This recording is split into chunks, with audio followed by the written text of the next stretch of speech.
Do you think the Earth is round or flat? Round. Round? Yeah. It's obvious, right? No question? No question at all. Okay, so how can you prove that to me right now? I don't know how I prove it to you right now. Do you want me to pull out my phone and show you stuff on the internet? Because that's what I can do. That's what I can do. That's what I can do. This is Houston. Say again, please. Houston, we have a problem. Oh my god. What's up, good people? Let's let the fun begin.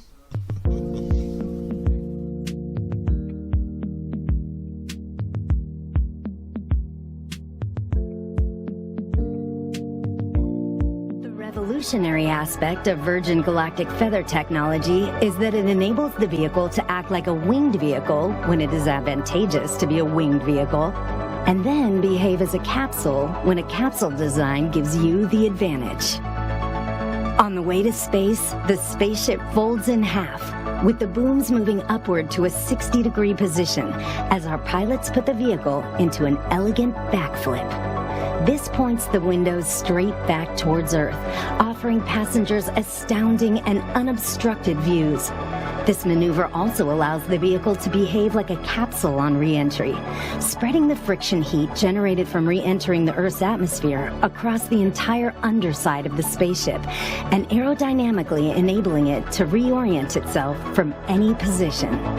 Once the ship has slowed down and starts to travel through the thicker parts of the Earth's atmosphere, where a winged vehicle is advantageous for maneuverability, the booms come back down from their feather position, and the spaceship gently glides back home safely and smoothly, ensuring a thrilling yet comfortable ride for those on board, and landing on the same runway it took off from.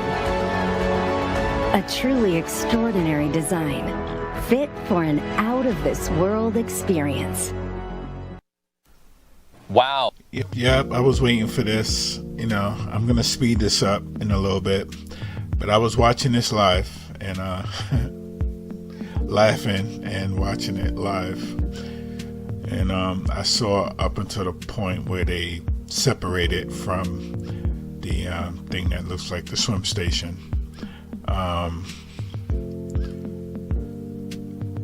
And like always, you know, everybody said that's NASA. That's NASA with the cameras looking out the back. I want to simply see, like a pilot will show you in their airplanes when they're doing these videos for us, to show you that they're flying from country to country. They have the cameras in the front of the plane.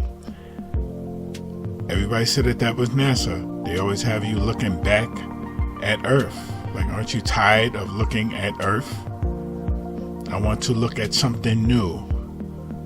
Even Star Trek back in the 70s talk about new frontiers. No, they still got cameras facing Earth. Virgin Galactic has a camera facing Earth. This is a private company. You couldn't put a camera in the front and do something different? I want to see the firmament. If it's not there, I want to see you go through. That's it. That's it, man. I gave a coworker 84 million years to come up with the video with NASA showing a camera on the front going into space. He still ain't found it. I saw some boosters. I got a little excited. You know what I mean? Those were facing front. But then they fell off into the water, the Bermuda Triangle. Yeah, this is as far as I saw. And yeah, I'ma speed it up. I want y'all to hear this lady, and I want y'all to see something. And then recite back to your science class. Trim complete. Unity is pointed directly up and heading to space. Things are looking great. We are 25 seconds into the burn now, approaching Mach 2. 30 seconds, Mach 2. Everything's looking really good and stable. 40 seconds.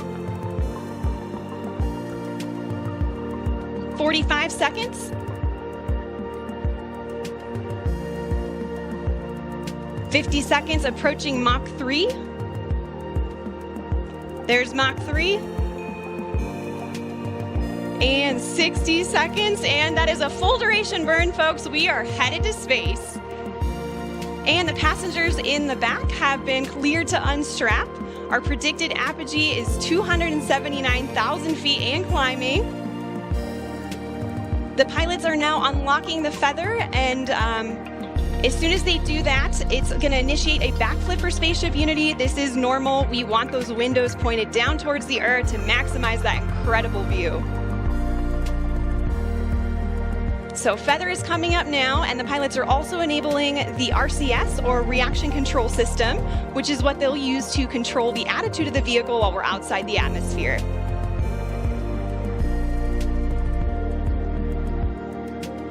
All right, feather is all the way up.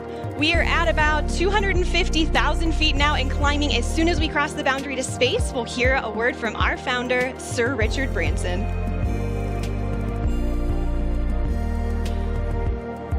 Welcome to Space, Unity 22. What?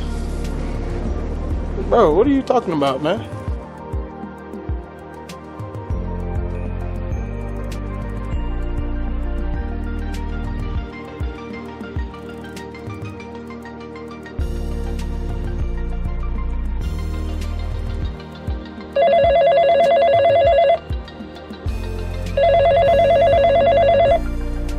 Hi, this is Richard.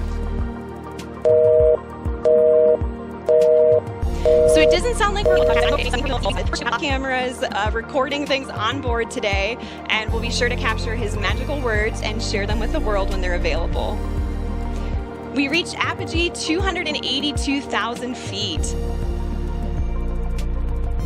Remember the day, remember where you are, and remember who you shared this with, and remember the name Virgin Galactic, because today, space is virgin territory.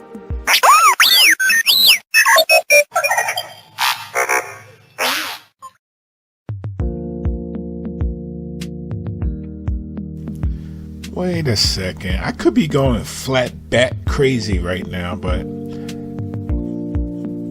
don't that look like the same height as the Virgin Galactic aerial plane that's supposed to be in space and flipping its torso around? And that's 240 miles up. And the Virgin is about 53 miles up. That don't look too much like of a difference.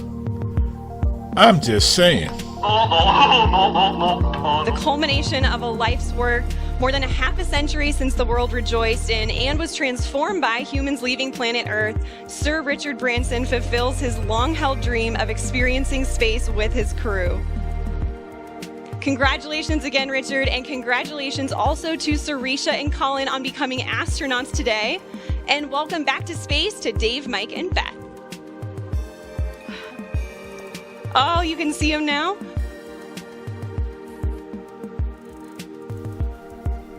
Okay, they went up about 53 miles up.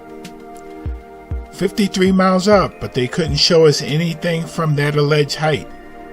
They had to come back down to about 114, 111 to show us what we already have seen for years. What space are they talking about? I can't see it.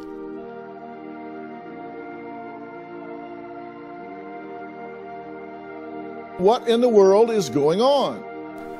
Yep, you're gonna have your glitches, of course, but you're gonna have the same height, the same thing that we see with the amateur weather balloons. It's nothing, man. Nothing new. So you mean to tell me that a bunch of billionaires are going to be going up there and be worried about to see if it's really flat or not? Or are you going to be trying to flip around like they tried to do, and that glitched out as well? But they couldn't give you any live footage from inside the whatever this thing is. They said that the communications have messed up. That's why when you seen them flipping and doing all the acrobatic garbage, it was kind of fuzzy. You know, it was breaking up. But picture somebody standing there for this short trip. Somebody standing there trying to record the Earth to go, see, flat tarts, it's a globe. You're not going to get that. You're going to get this BS. You're going to get this. Really? Come on, man. I thought I was going to see something new. I can't even see nothing new from the globe knots at all. And on top of that, they said a decade for this to happen.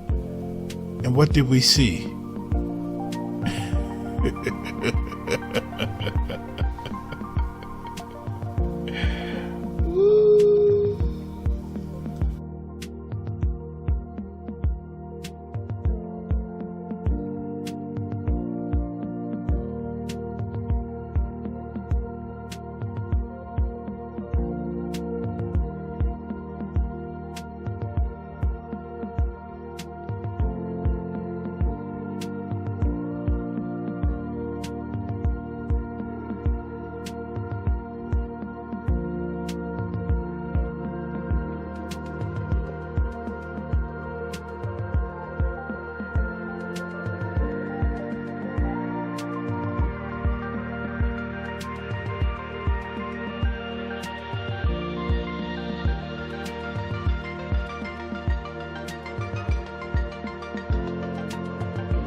Stay flat.